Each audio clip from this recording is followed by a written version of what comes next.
The Kyosho Turbo Optima was released in 1986, and as part of the Legendary series, it got re-released in 2019.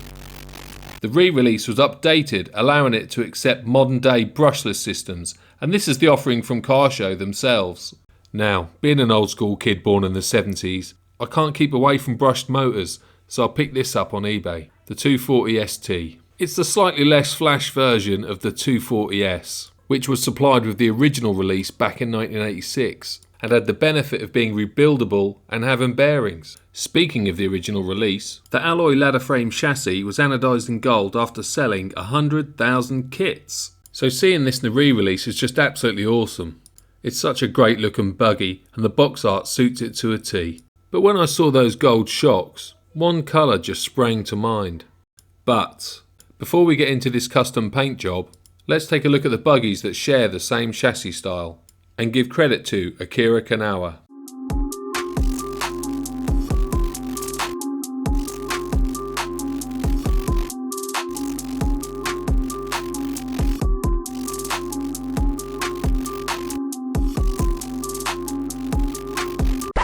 So let's get back to that custom paint job, shall we? And right now would be a great time just to tap the thumbs up button so I know you're getting value from this video, which is all possible due to the generosity of the RC Elf. When it came to the driver, the only decals I used was the visor and the decal for the helmet. The rest I decided to paint. This is because the decals don't seem to buff up to the arms of the driver. But how was I going to paint a decent circle for that belt buckle? Don't worry, I came up with a solution.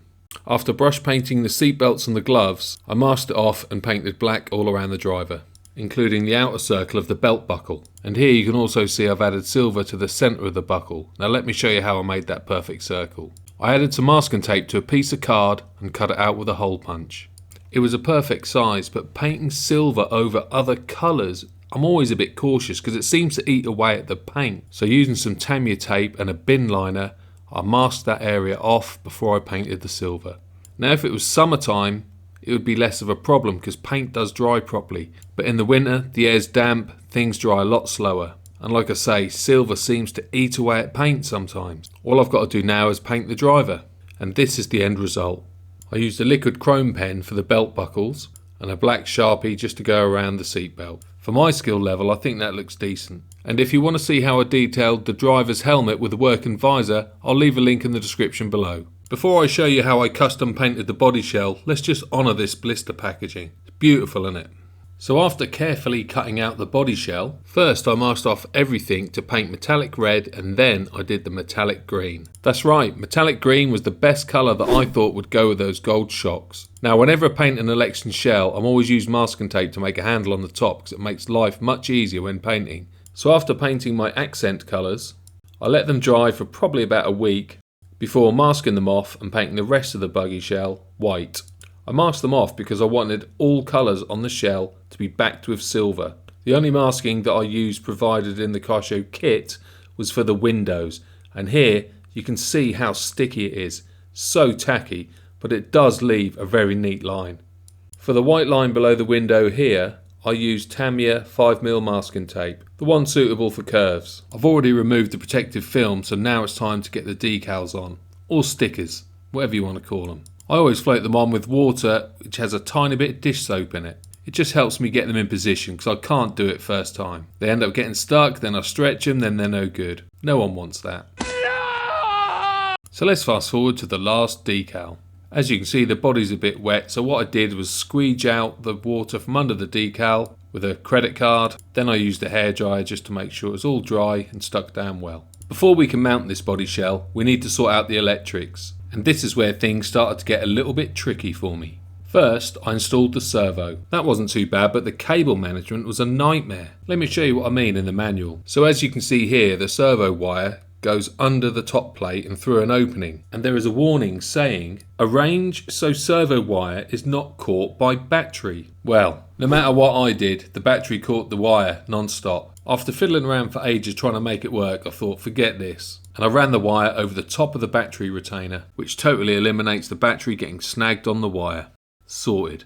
Now it's time to install the ESC. In the manual it looks like a Hobbywing 1060, and this is what I plan to use for my vintage brushed motor. It fits under the top plate and the switch hangs over the edge. The ESC is just the right size to fit under this top plate and avoids the belt drive. Anything bigger you would have an issue though. The receiver goes on the top plate and fits neatly under the driver.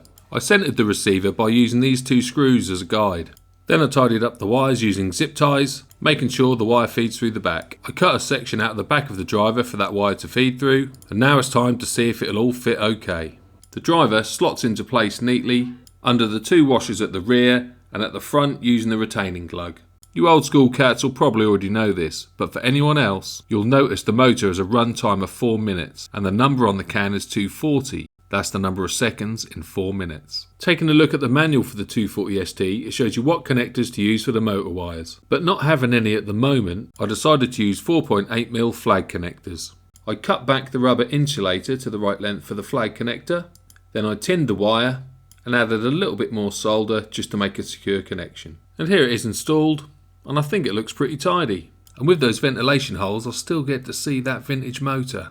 Nice. After gluing the tyres, it's time for some tyre writing. This takes me ages and I'm on my second coat here, correcting mistakes with a cocktail stick, and I never get them to look perfect. But what I do is I stand way back, and if they look good enough, that's good enough for me. Before we look at the completed buggy, make sure you check out this blog spot and nerd out till your heart's content. And this is it, finally completed. Let's run through a few snapshots so you can get a look at it at different angles. I spent loads of time doing the paint job on this.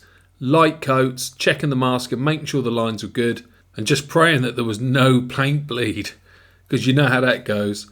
You can try your best no matter what, often you just get a paint bleed. But this one was blessed by the RC Elf, and that really did motivate me to try and do the best job I could on this buggy. Let me know in the comments what you think, and if you like this video I'm sure you're going to like the next one, so click the link on the screen and I'll see you there.